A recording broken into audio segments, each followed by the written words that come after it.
आज से 10 वर्ष पूर्व मैं एक पुस्तक पढ़ रहा था जिसमें विश्व के 100 साइंटिस्ट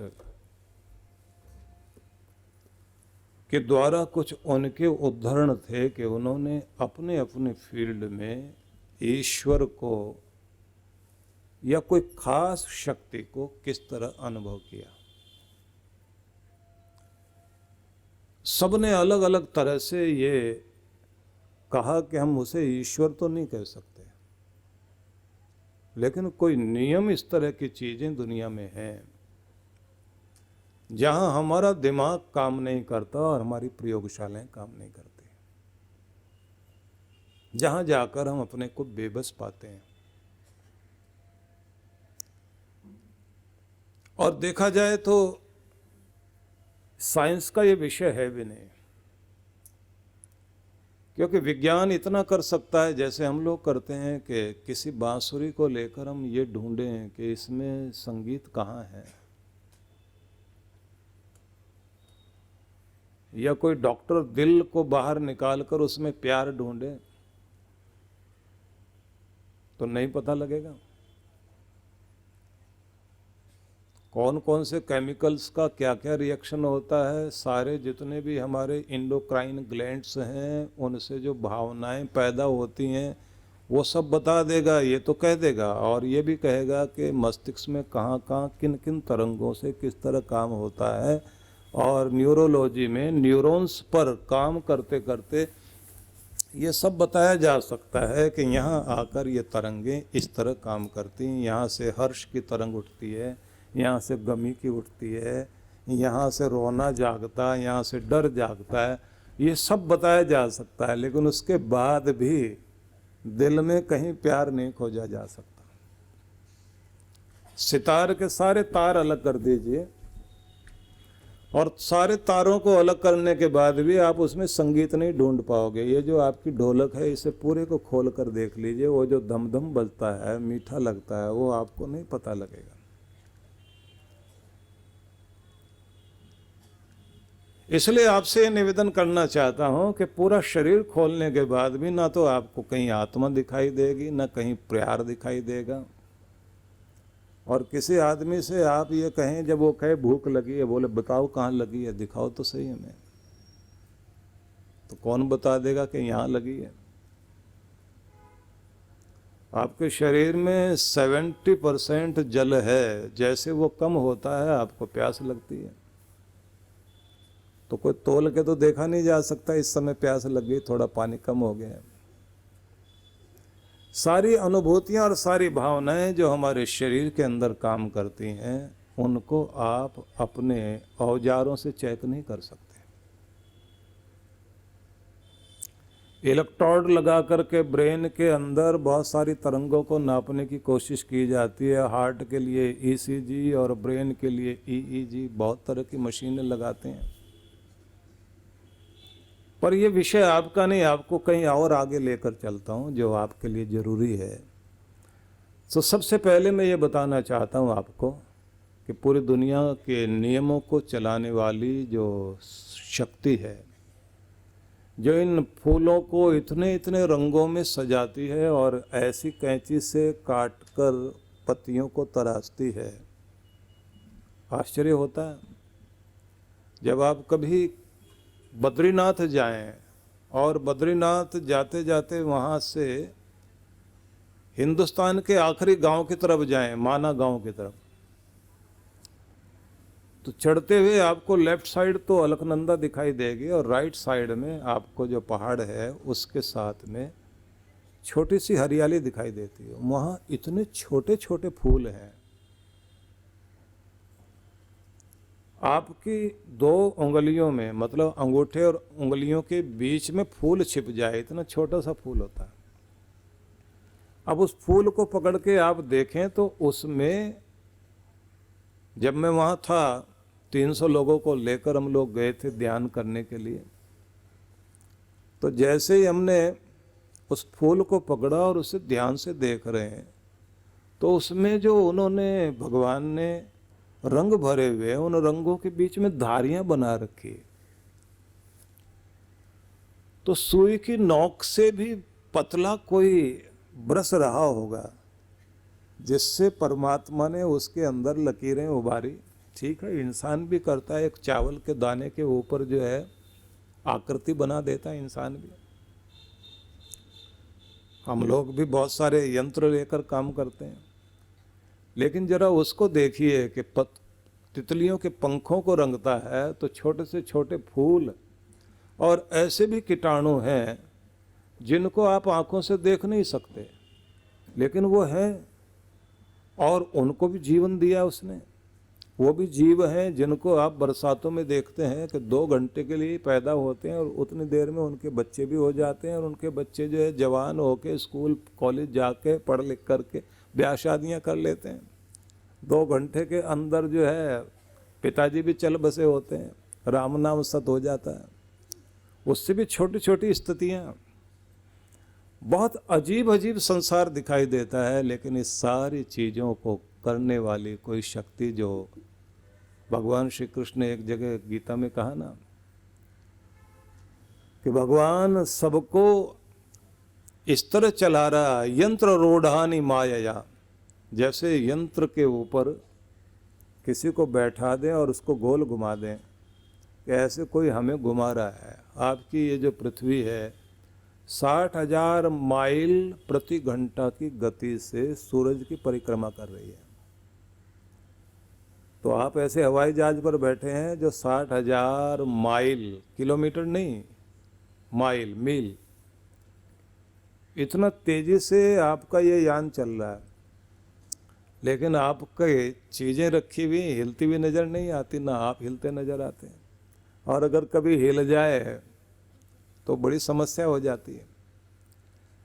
हवाई जहाज में आप बैठे होते हैं तो वहाँ आपके चाय गरम गरम रखी हुई है, आप आराम से देखते हैं कि पता ही नहीं लगता आप चल भी रहे हैं, उड़ भी रहे हैं।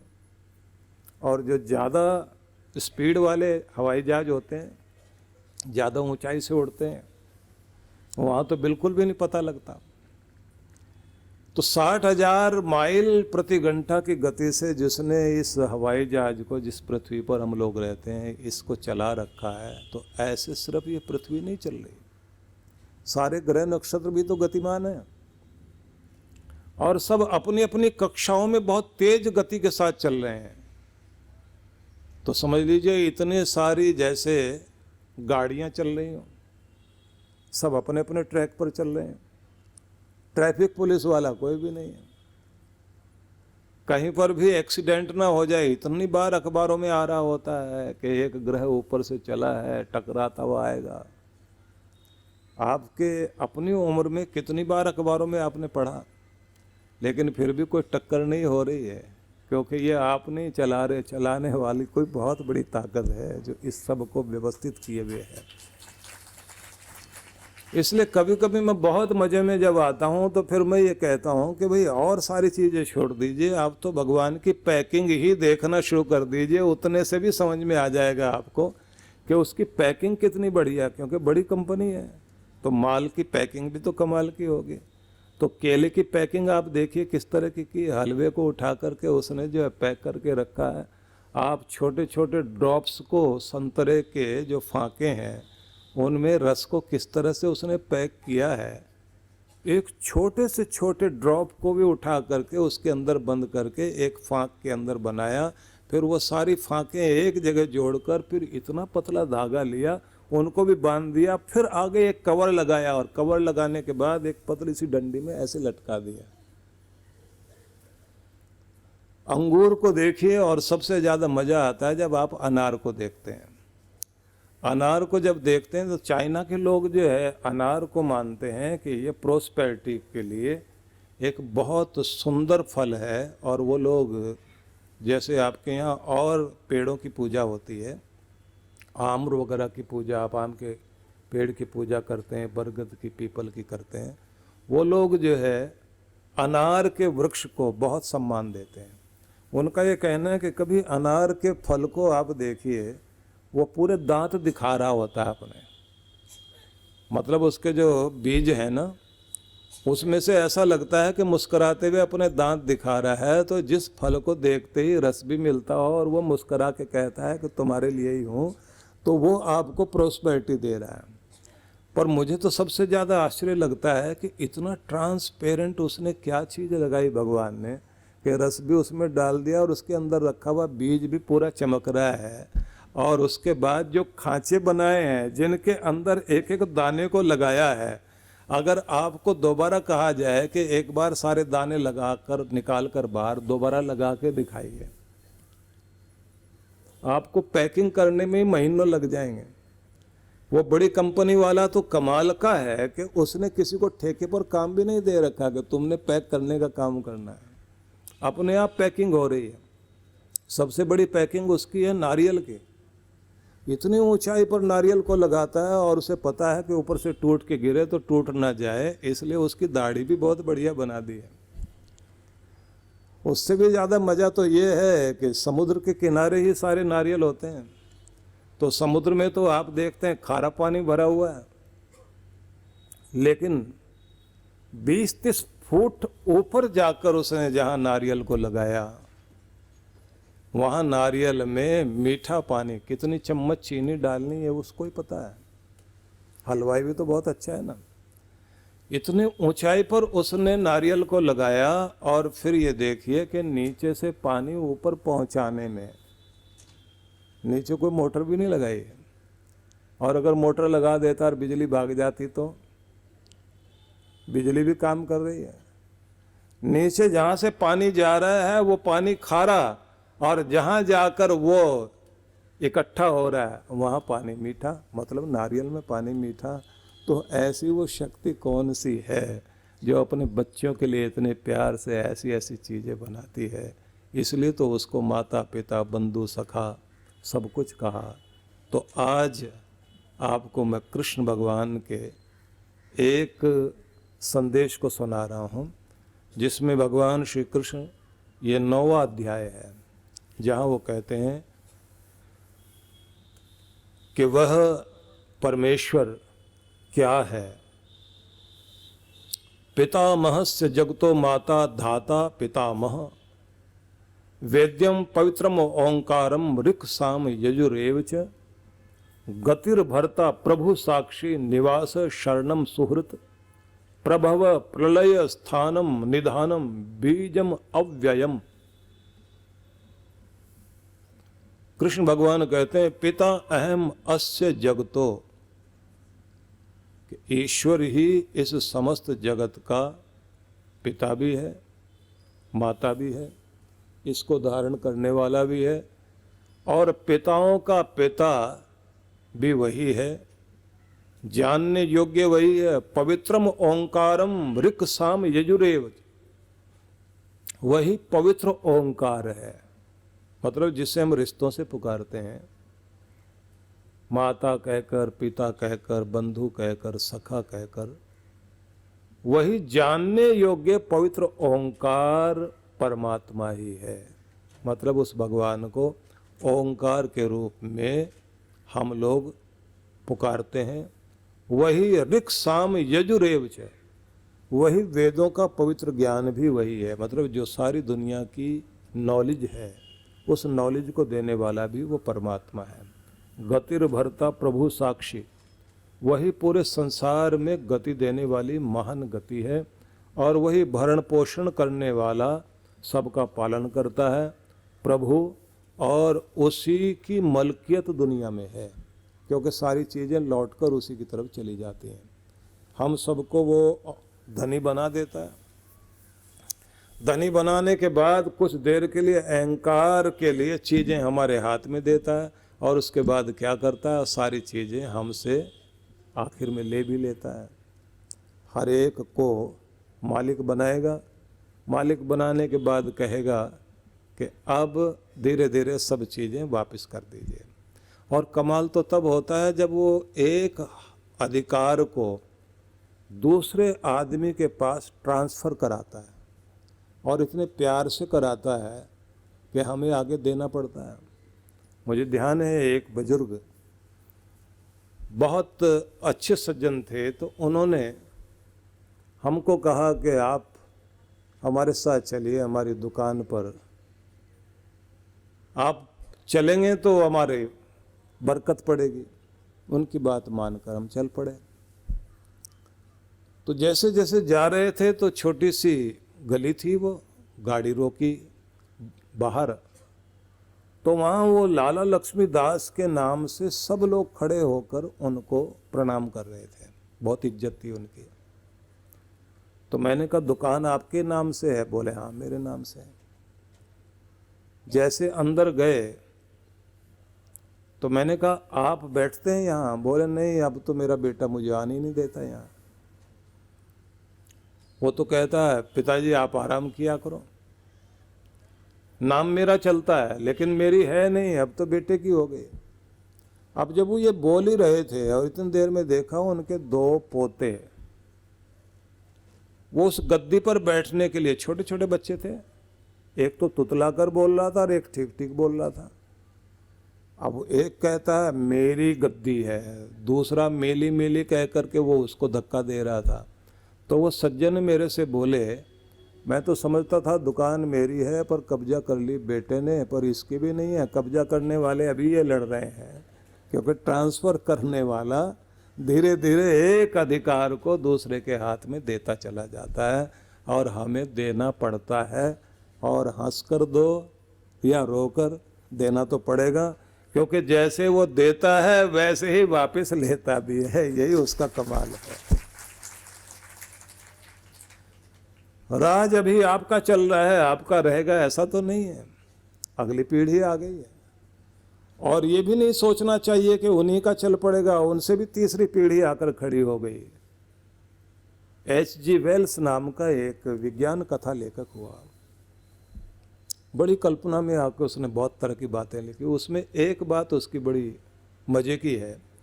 वो कहता है कि कोई भी आदमी कहीं भी खड़ा हो इस धरती पर, उस आदमी के नीचे 10 आदमी की मिट्टी है, मतलब 10 आदमियों की राख नीचे है, 10 आदमी मर चुके नीचे, 11वें तुम उसके ऊपर खड़े हो। लेकिन तुम मत सोच लेना इतने तो अब तक हो चुके हैं, तुम ये मत सोच लेना कि तुम परमानेंट हो, तुम्हारे ऊपर भी बैठने के लिए वहां से चल चुका है, तुम कब राख होते हो और वो आके खड़ा हो।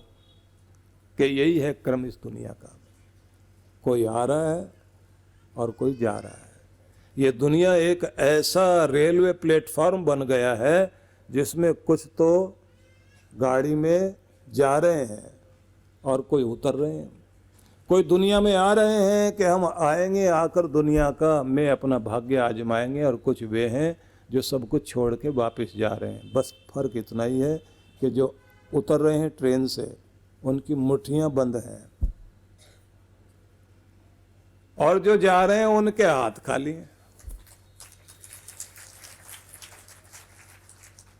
जो ट्रेन से उतरे हैं वो ये कह रहे हैं मुट्ठी में कुछ लेकर आए। पूछा क्या है? बोले भाग्य किस्मत आजमाएंगे अपनी, यही जमीन मकान जायदाद सब मिलेंगे और हमारी देखभाल करने वाले भी यही हैं, और वो चुपचाप अपनी कमाई हमारे हवाले करेंगे, देना पड़ता है उनको। और जो दुनिया से जा रहे हैं वो ट्रेन में सवार हो गए, पूछे देख ली दुनिया? बोले देख ली। क्या लेके जा रहे? बोले कुछ भी नहीं। युवा शक्ति का अगर सही ढंग से प्रयोग किया जाए तो वो इतिहास रच सकती है। युवा स्वयं के निर्माण के साथ साथ अपने परिवार का, समाज का और राष्ट्र का निर्माण करें, और साथ ही एक ऐसी नई सभ्यता लाए जिससे उज्जवल भविष्य के साथ समस्त मानवता के उत्थान के लिए भी कार्य किया जा सके।